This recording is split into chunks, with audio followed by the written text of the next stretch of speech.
Remember it was just yesterday, you and I had a little chat on here and we started talking about how ridiculous it was that a late night quote-unquote comedian could go on the air and just tell a flat-out lie. 3 days! 3 days!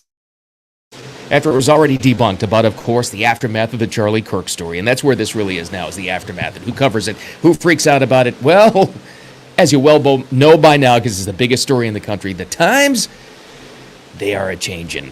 So here's what to watch out for today in the aftermath of the Kimmel canceling, if that's what you want to call it. It's not really a cancel, but fits in a headline, so that's what we can call it. You're going to watch out for the politicians freaking out about it, because this tells you, this is beautiful, this tells you everything you need to know, everything you ever suspected about who's actually running the copy points, the talking points for comedians, newscasters, and influencers, and everybody on that side, who's actually directing them. And in many cases, maybe paying them. I don't know. I don't think that was the Kimmel case, but who the heck knows? It tells you everything you need to know. And the second thing is, for the less informed people in your life, and I know there's a lot of them, there's a lot of those in mine too, when they try to say, oh, what happened to free speech? It's a big correction here. That's not what this is about.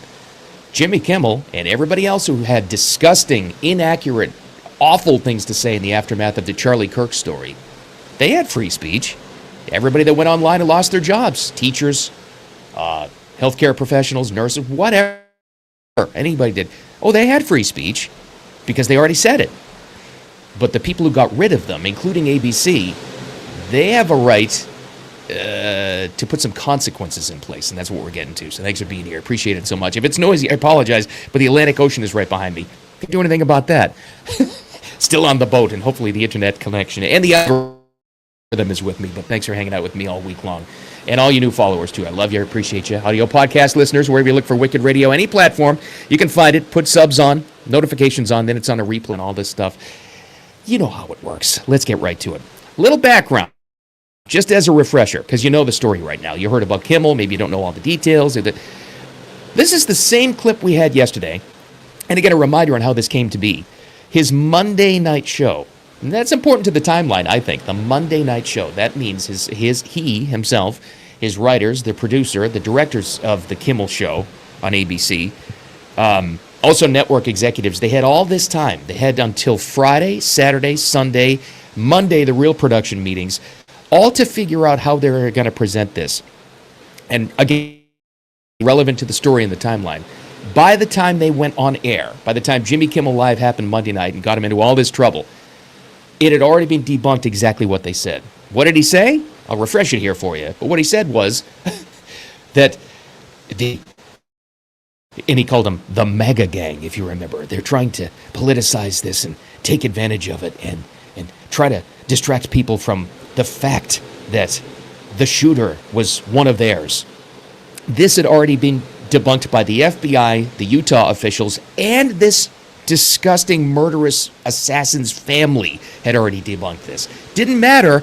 He went on the air Monday night anyway, and said it. And keep in mind how many steps they had to go through to actually decide that this was the right approach to take. Feel not sorry at all for this guy, but here's a refresher on exactly how it all went down. Lows over the weekend with the MAGA gang desperately trying to characterize this kid who murdered Charlie Kirk as anything other than one of them and doing everything they can to score political points from it. In between the finger pointing, there was grieving. On Friday, the White House flew the flag. Anything but one of them. A debunked lie. Everybody had already figured it out. Everybody had. And by the way, on Monday, you had already had the news story also come out about the text exchanges between the shooter and his alleged trans lover, whatever. The entire world had already known this, except for, and this is relevant too, the less informed folks in our society. You know what I'm talking about. I've got them, you've got them, everybody does. They were still believing this. Maybe they rolled into work on Monday or Tuesday or yesterday or today and will still say, oh, no, he was a Trump supporter that killed Charlie Kirk. So that's who Kimmel, other late night people, the politicians, CNN, MSNBC, that's who they try to reach. The bottom of the barrel folks that really have no understanding, the least informed of us and the most easily influenced. That's why they still did that kind of stuff, right? So here's the first argument that pops up. I thought you guys were in favor of free speech. Well, yeah. Anybody, it's a basic tenet of what it means to be an American. Of course we are. Well, that's not free speech to get Jimmy Kimmel fired. Hold on. And let's attach Jimmy Kimmel to everybody else that's lost their jobs in the wake of this. You're forgetting about the consequence part of it. And the answer is right before you. You're saying they didn't have free speech? You're saying Jimmy Kimmel didn't have free speech to say what he said inaccurately? No. He knew, by the way, this was a complete lie. He knew it. Of course he knew it. Every one of those writers and producers of that show, the ABC executives at the time knew it. You know what they didn't know? This is why I say we did this. You know what they didn't know, truly, and still didn't get it, but I think they do now? The pushback is real. The times, they are a-changing, my friends. Nobody puts up with this anymore. This isn't just about disagreeing with and trying to push back against somebody you don't agree with. That's what they did. That's what they did to Charlie Kirk. This is about not allowing an output, a media output, that has a FCC license, that has a requirement, even if it's a comedy show, to be in the public interest. They do, and I'll get to the FCC thing here in a second. This is about saying you can't go on the air and push a deliberate lie, which is what they did. And they knew it was a lie. But they always have the background. But I'm a comedian. I can say whatever I want. That's always the shield that they put up, right? No, you don't, because you're allowed. And think about the timing of this, what he did Monday night, even more so than the idiots that went on Instagram and TikTok and said horrible things and lost their jobs, big whatever. They had free speech too, because they said it. They were free to do it. Well, for free speech, and a lot of these folks are finally realizing for the first time, comes a lot of consequence. So your employer, whoever's in charge of you, your boss, your organization, whatever it is, they have a speech to say, I don't want you representing my brand. And that's exactly what happened here because of the pushback. All right, now the pushback, here's the FCC part of it. I'll give you a little bit of background, and I realize I know I'm from a radio background. I know it's different. It's not exactly a late-night TV show. I understand that. This little podcast here isn't that as well. Totally understand that, believe me. But the same rules apply. If you don't think through, oh, God, I'll go back decades, 9/11, elections, especially during COVID. If you don't think I was told as a broadcaster, we all were. Anybody, radio, TV, anything.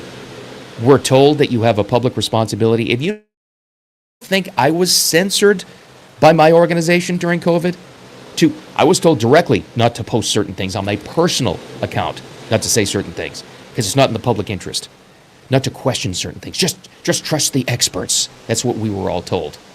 You don't think anybody that's been in an FCC licensed organization is told the exact same thing. The difference being with ABC and all the late night so-called comedians and these broadcasters, they never thought they would face the pushback that they've faced so long. Now, I don't know, speaking of the pushback, I don't know how many thousands, and maybe it's tens of thousands of emails or calls or direct messages, I don't know, that the Federal Communications Commission got after the Kimmel thing, but it's massive.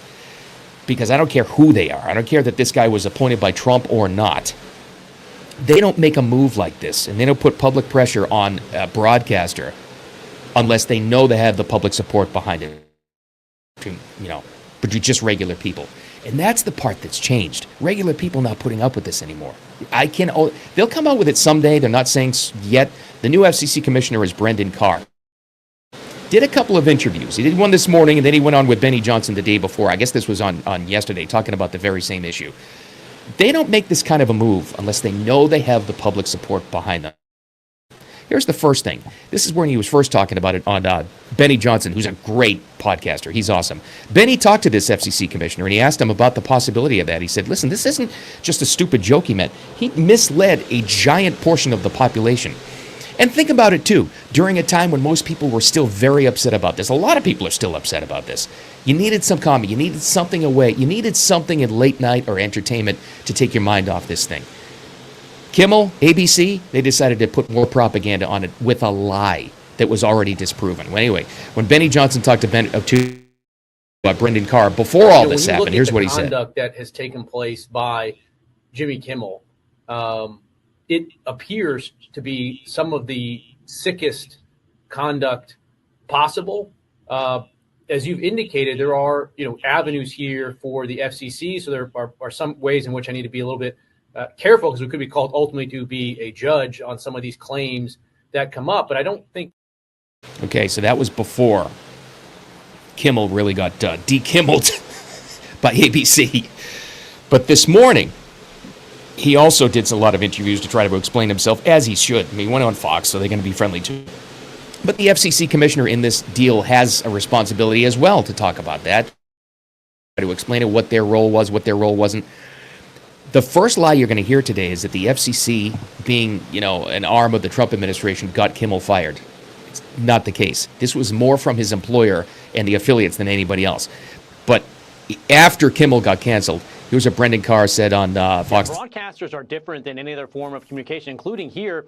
We're on cable right now. Fox News doesn't have an FCC license. CNN doesn't. But ABC, CBS, NBC, those broadcast stations do. And with that license comes a unique obligation to operate in the public interest. And over the years, the FCC walked away from enforcing that public interest obligation. I don't think we're better off as a country for it. But look, President Trump ran directly at these legacy broadcast outlets, and he exposed them to these market forces. And a lot of these affiliate groups said, to your point, we're tired of carrying this stuff. Late night shows, something's gone seriously awry there. They went from going for applause, from laugh lines to applause lines. They went from being...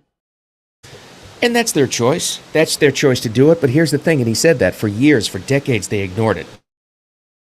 They could get away with anything. They could do anything. Now, if smaller affiliates, if smaller shows, if radio folks still tried to get away with this, and a known flat-out lie and just spread disinformation out there, you don't think they're getting pushed back? Well, the big guys are now too, and that's the difference. You're going to hear people telling you today that FCC commissioner got him canceled, and it's not the case. Here's the background of what really happened. So, the Kimmel show was carried, but the way it works in TV, and you probably know this already, but I'll just, say it anyway to tell the story.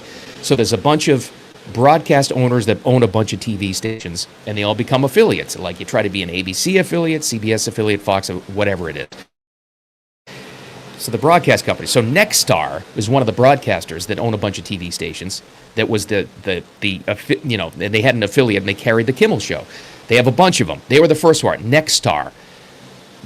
They were horrified by what Jimmy Kimmel did in saying this and pushing this lie out there about this shooter and making matters way worse. That's not in the public interest. So they said they're not going to carry it anymore. Again, remember, they only make a move like that as a private broadcaster because they know that they have the support of their audience behind them. Can you imagine how many calls they got at individual stations? How many emails they got, all right? Here's the other element of this thing. Sinclair Broadcasting, another affiliate, on their stations, here's what they're going to get this. So they did the same thing, just a little bit smaller than Nexstar, but they got the ball rolling too. So get this. Sinclair, on their stations, on Friday night in Kimmel's time slot, where normally Jimmy Kimmel Live would air, Sinclair stations are going to air a Charlie Kirk dedication memorial show. That's what I mean by the times are a-changin'. Again, it bears repeating. This stuff only happens when they have the public support behind them. We got Kimmel canceled. Wasn't the FCC eventually. Wasn't these... And the broadcasters only did it because they had the public support. Nobody is putting up with this anymore. And I will tell you, let's be adults in the room now. If 20 years, 10 years, I don't know, down the road and this changes, and it's... They always say the other side, and it just happens to be Republican-based late-night comedians. I don't see that happening. But if it ever did, and they were pushing a certain propaganda line, and they were, pushing known lies on this, I'd want the exact same thing to happen too. It's not their place. They do have to act in the public interest, and they effed around, and they found out. There's your answer to that so far. And when you hear that today, when people telling you, well, you're not for free speech now, are you? Oh, we still are. I still am. Obviously, I still am. But I'm also for the consequences. The difference being now, we speak up. Normal people. I always call it the 90% of us right in the middle. just want to live our lives and work hard and raise our kids and enjoy America and our freedom and be patriotic. Enough of this crap when we used to look the other way. Now, here's the other thing. The media freakout is obvious, but the answer to everything we've always suspected for years and years and years, and I know you have too, about what happened. Brendan Carr, the FCC commissioner, alluded to it right there in that clip this morning. Why, these late night comedy shows have really flipped a switch. They've gone from just, joking and taking shots at everybody. Yeah, sure, current events and political jokes, sure, but they took shots at everybody. All of a sudden it turned where they were just propaganda sites for one side. Yeah, that happened. About 15 years ago is when that switch happened. Everything you already suspected about who's writing their copy points, who's supporting them, who's funding it, got confirmed in this story. It's infuriating, but it's also exhilarating at the same time because it answers every question you ever knew about this. The MSNBC, I won't play this for you, but MSNBC this morning freaking out over this because they think it's going to affect them too. They know they're lying too. They understand that. CNN freaking out this morning. You know who else is freaking out? And I hate to do this to you this early in the morning. Chucky Schumer is freaking out. Watch for the politicians that are the most upset about this. It's not because of what they're saying. It's not because it's a First Amendment issue or a censorship issue or free speech. That's not what it's about. Here's why they're freaking out, the politicians. Because they're losing another one of their echo chambers, of their talk boxes. Chucky Schumer, hate to do this to you, but here you go. Your reaction to this? It is outrageous. It's a page right out of Xi's playbook. This is just despicable, disgusting, and against democratic values. Trump and his allies seem to want to shut down speech that they don't like to hear. That is not what democracy.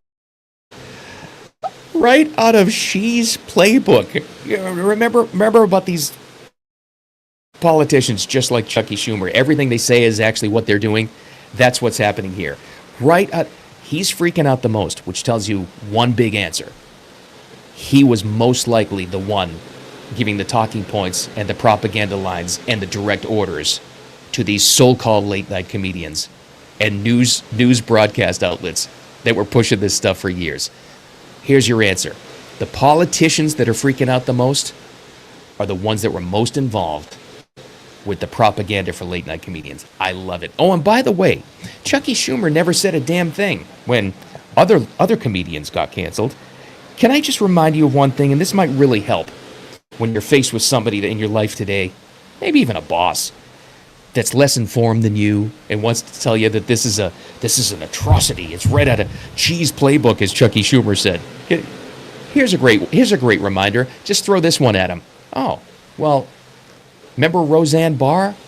In 2018, she had the #1 comedy show, ironically on ABC at the time, in the country. And you know why she got fired? You know why she got canceled? And that really was a canceling. You know why? Because on her personal life, on her personal, at the time, Twitter page, she dared to make fun of and mock, in a pretty mean kind of way, but still, an ex-Obama associate, Valerie Jarrett. You canceled Roseanne. And by the way, Roseanne had something to say about this too. To all the people saying this is an assault on free speech, and this is... Roseanne can say it better than anybody could. Yeah. Imagine administration putting pressure on a TV channel to fire a comedian they didn't like. Game, set, match. So here's the takeaway. The times they are a-changing, all right. Don't let them tell you, don't let anybody tell you, especially these crooked politicians, that Trump got him fired, a lot of pressure, or the FCC commissioner got him fired, or anybody, or they were canceled. No, they did, or they didn't have free speech. Oh, they had free speech. You know that by the fact that they were able to say it. This applies to anybody. But it wasn't a lack of free speech that got Jimmy Kimmel fired. It was consequence. We never used to have those consequences. What changed? Let me look out on the Atlantic Ocean and ponder on that for a second. Let me have a deep thought moment. What changed and led to this? It just came to me. You changed. We've had enough. People pushed back now, and that's a beautiful thing. All right. Man, a one-topic show. But it involved a lot of different things. Tomorrow's Friday. I'll try to sit right here in this spot tomorrow and do the podcast and the live stream. In the meantime, on as a replay on X and on YouTube and on Facebook. Just look for Wicked Radio and the audio podcast as well. All the platforms. But subscribe and download for me for when you knew the new shows and new episodes are coming out. It's a little cold, so my mouth is freezing. That's why I was stumbling over words. So I will talk to you tomorrow, probably from the ocean again, or at some point, because it's going to be a lot to talk about. I have a feeling, I'm not sure so far, but I have a feeling tomorrow we're going to be talking about a lot of teachers. My home state, back in the day of Massachusetts, it may be doomed.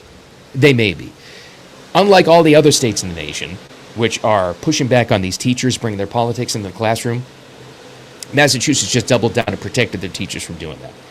Oh, boy. Or whatever else happens in the news. And we'll lighten it up, too, because it's been like a full week, again, of tough news. But thanks for hanging out with me. I appreciate you, as always. Make it a wicked awesome Thursday. We'll talk to you tomorrow.